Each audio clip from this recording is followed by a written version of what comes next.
సిద్దిపేట జిల్లా కొమరవెల్లి మండల కేంద్రంలో ముద్రాజ్ సంఘం కార్యాలయంలో ఏర్పాటు చేసిన Kondapaka fisheries producer company limited ఆధ్వర్యంలో విత్తనాల ఎరువుల దుకాణాన్ని ఈ రోజు జనగామ ఎమ్మెల్యే పల్ల రాజేశ్వర్ రెడ్డి ముఖ్య అతిథిగా పాల్గొని ప్రారంభించారు. రైతులకు నాణ్యమైన విత్తనాలు, ఎరువులు అందుబాటులో ఉండడం వ్యవసాయ అభివృద్ధికి ఎంతో అవసరమని, మత్స్యకారుల ముద్రాజ్ కులస్తుల ఆర్థిక అభివృద్ధి కోసం ఇలాంటి సహకార సంఘాలు ఎంతో దోహదం చేస్తాయని ఎమ్మెల్యే చెప్పడం జరిగింది. ఎరువుల దుకాణం ద్వారా ప్రత్యక్షంగా పరోక్షంగా సుమారు 500 మందికి ఉపాధి అవకాశాలు లభిస్తాయని, వాళ్ళు ఆర్థికంగా అభివృద్ధి చెందడానికి దోహదం చేస్తాయని ఎమ్మెల్యే చెప్పడం జరిగింది.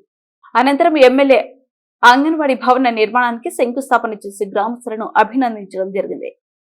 కేంద్ర ప్రభుత్వ నిధులు పొంది కేంద్ర ప్రభుత్వం మరియు రాష్ట్ర ప్రభుత్వం యొక్క అవసరమైన లైసెన్సులు తీసుకొని ఇవాళ కొండపాక సొసైటీ పేరు మీద ఎరువులు, విత్తనాలకు సంబంధించిన దుకాణాన్ని ఇలా ఇక్కడ ఓపెన్ చేసుకోవడం అనేది శుభసూచకం.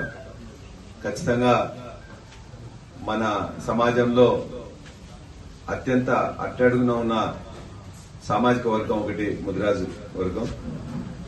వారు ముఖ్యంగా ఫిషరీస్ డిపార్ట్మెంట్ యొక్క సహకారంతో ఒకప్పుడు మన ఊర్లో, మన చెరువులో చేపలు పట్టుకోవడానికి కూడా కొద్దిగా ఇబ్బందికరంగా ఉండేది.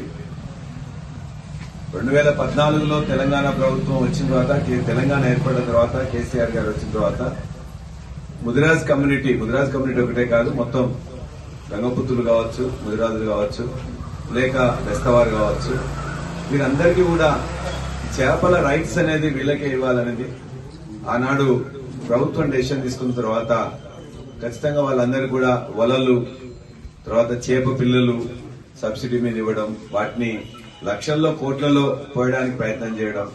ఒకప్పుడు చేప దొరకడం అంటే ఆంధ్ర ప్రాంతంలోనే ఉండేది. మన నదుల్లో పట్టకపోయేటోళ్ళు, మన చెరువులలో ఏదో కొద్దిగానే వచ్చి చెరువులు నిండకపోయేది.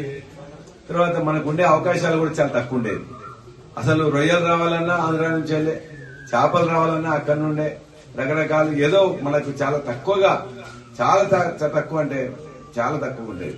కానీ 2014 తర్వాత ఎప్పుడైతే చెరువులు బాగు చేసుకోవడం, చెరువులు నింపుకోవడం, ఆ చెరువుల మీద ఉండే హక్కులన్నింటినీ కూడా ముదిరాజు కులస్తులకు, లేక బెస్త కులస్తులు, లేకపోతే ఫిషరీస్ ఎవరైతే పట్టుకుంటారో వాళ్ళకి ఇవ్వడం, ఆనాటి నుండి ఈనాటి వరకు అనేక ఇంప్లిమెంట్స్ కూడా ఇవ్వడం జరిగింది. కొంతమందికి వెహికల్స్ ఇవ్వడం జరిగింది, తర్వాత వలలు, తర్వాత వాటికి కావాల్సిన మార్కెటింగ్ హైదరాబాద్ లో నాకు సంబంధించింది ఒక మంచి షాప్ కూడా, వాళ్ళకి కావాల్సిన హెల్ప్ కూడా అక్కడ చేయడం జరిగింది.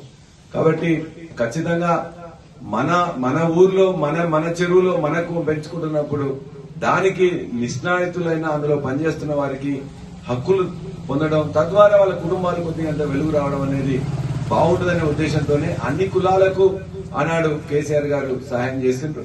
అదేవిధంగా కొనసాగుతున్నది. ఇవాళ కూడా ఈ ప్రభుత్వంలో వాళ్ళు కూడా కొనసాగుతున్నందుకు వారికి కూడా నేను ధన్యవాదాలు తెలియజేస్తూ, కేంద్ర ప్రభుత్వం నిధులు రావడం, గ్రాంట్ గా రావడం, అదేవిధంగా దాన్ని మంచిగా దాన్ని ఏదో విధంగా రూపాయి పెంచుకుని 500 మంది సభ్యులకు ఉపయోగపడే విధంగా ఇవాళ ఈ కార్యక్రమం అనేది పెట్టుకున్నారు. ఎందుకంటే మామూలు విషయం కాదు. ఇవాళ ప్రతిదీ కూడా నలుగురు ఉంటేనే ఎట్లా కొట్లాట్లు ఎక్కువైతుంటాయి.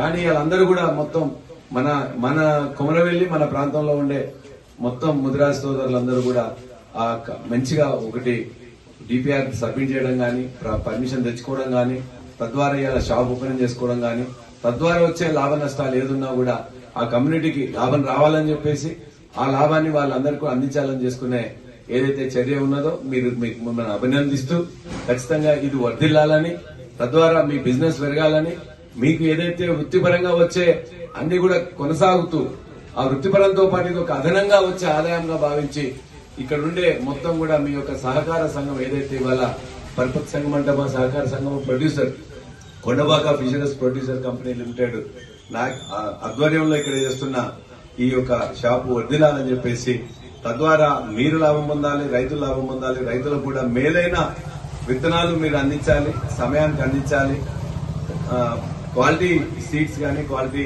మొత్తం కూడా ఇవ్వాలని చెప్పేసి కోరుకుంటూ, నన్ను ఇక్కడికి మీరు పిలిచినందుకు నేను మీ అందరికీ కూడా ధన్యవాదాలు తెలియజేస్తూ, మరొకసారి సర్పంచ్ లేకపోతే మీ కమిటీ మెంబర్స్ వాళ్ళందరూ కూడా పాలక సంఘం, గ్రామ పెద్దలు, ముదిరాజ్ పెద్దలందరూ కూడా ధన్యవాదాలు తెలియజేస్తూ సెలవు.